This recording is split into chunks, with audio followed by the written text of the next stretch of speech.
جیسے عراق کے وقت جھوٹ اور افسانوں سے ایک خطرہ بنایا گیا تھا، بالکل وہ WMDs والی بات، ہاں ویسا ہی اب ایران کے ساتھ کرنے کی کوشش ہے۔ نتن یاہو کا بیانیہ میڈیا پر بہت زیادہ جگہ پاتا ہے۔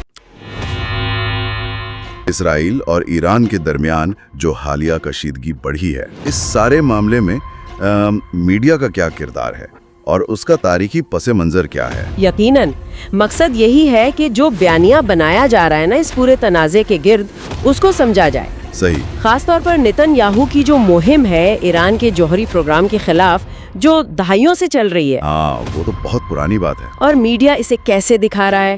کیا یہ عراق جنگ جیسا کچھ ہے؟ اور پھر ظاہر ہے نتن یاہو، رضا پہلوی، ٹرمپ، ان شخصیات کا بھی کردار ہے۔ اچھا، تو نتن یاہو کے دعوے سے ہی شروع کرتے ہیں۔ وہ تو مسلسل کہہ رہے ہیں کہ ایران بس ایٹمی ہتھیار بنانے ہی والا ہے۔ جی بالکل۔ لیکن جو عالمی ادارے ہیں جیسے IAEA یا خود امریکی انٹیلیجنس، ان کی رپورٹس تو کچھ اور کہتی ہیں۔ بالکل یہی تضاد ہے۔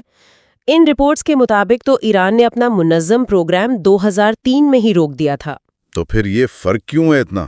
مطلب ایک طرف نتن یاہو کا بیانیہ، دوسری طرف ایجنسیوں کی رپورٹ۔ دیکھیں، تجزیہ یہی کہتا ہے کہ نتن یاہو کا بیانیہ میڈیا پر بہت زیادہ جگہ پاتا ہے۔ اچھا۔ جبکہ IAEA یا امریکی انٹیلیجنس کی جو متفقہ رائے ہے نا کہ فی الحال کوئی فائل پروگرام نہیں ہے، اسے اتنی توجہ نہیں ملتی۔ تو یہ میڈیا کی ذمہ داری نہیں بنتی کہ وہ اس فرق کو واضح کرے، یا وہ بھی اس بیانیے کو بڑھا رہے ہیں؟ تجزیے کے مطابق تو کچھ میڈیا آؤٹ لیٹس جانے انجانے میں نتن یاہو کے دعووں کو کافی بڑھا چڑھا کر پیش کر رہے ہیں۔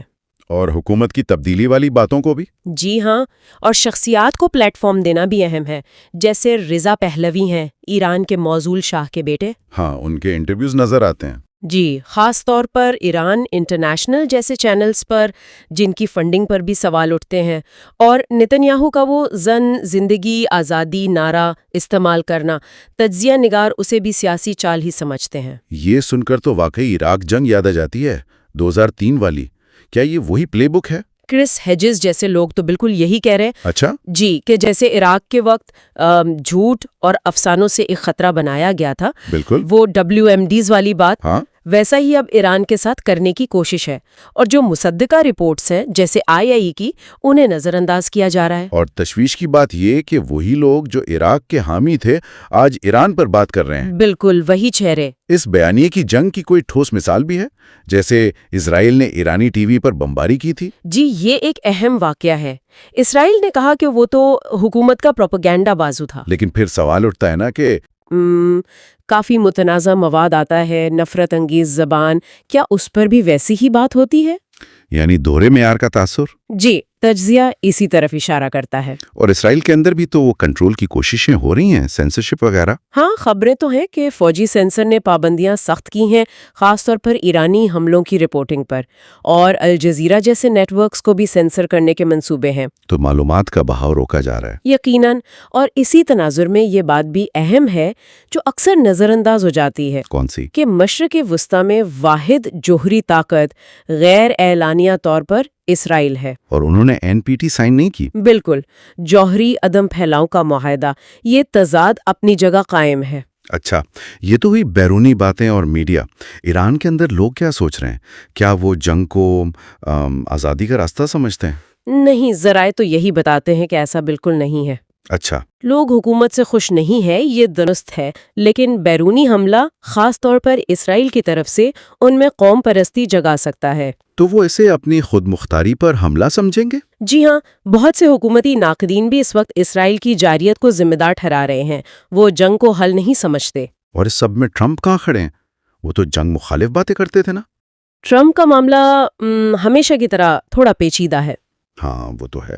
ایک طرف وہ جنگیں ختم کرنے کی بات کرتے ہیں، دوسری طرف ان پر اسرائیل لابی کا بہت اثر ہے، اور ایران پر ان کا موقف ہمیشہ سخت رہا ہے۔ تو تضاد ہے ان کے موقف میں بھی؟ بالکل، اور ان کے اپنے حامیوں میں بھی اس پر اختلاف ہے۔ ٹکر کارلسن جیسے لوگ کھل کر ایران سے جنگ کی مخالفت کر رہے ہیں۔ صحیح۔ تو اگر ہم اس ساری بات کو سمیٹیں تو تجزیہ یہ کہتا ہے کہ یہ جو اسرائیل ایران کشیدگی کا بیانیہ ہے، جی، یہ بڑی حد تک اسرائیل کے پرانے موقف پر مبنی ہے، جسے کچھ میڈیا بڑھا رہا ہے۔ اصل حقائق یعنی انٹیلیجنس رپورٹس یا تاریخ وہ پیچھے رہ جاتے ہیں؟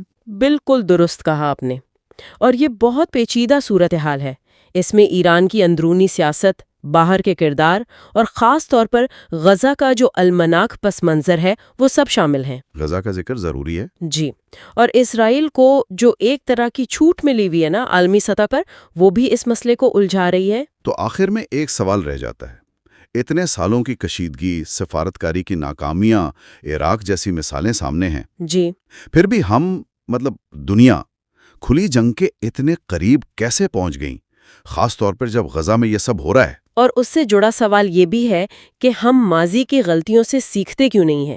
کیوں وہی جانے پہچانے بیانیے جو گمراہ کن ثابت ہو سکتے ہیں ان پر اعتبار کر لیتے ہیں؟ یہ معلومات کے نظام اور تنازعات سے نمٹنے کے ہمارے طریقوں پر ایک بڑا سوالیہ نشان ہے۔ بالکل، یہ واقعی غور طلب نقطے ہیں۔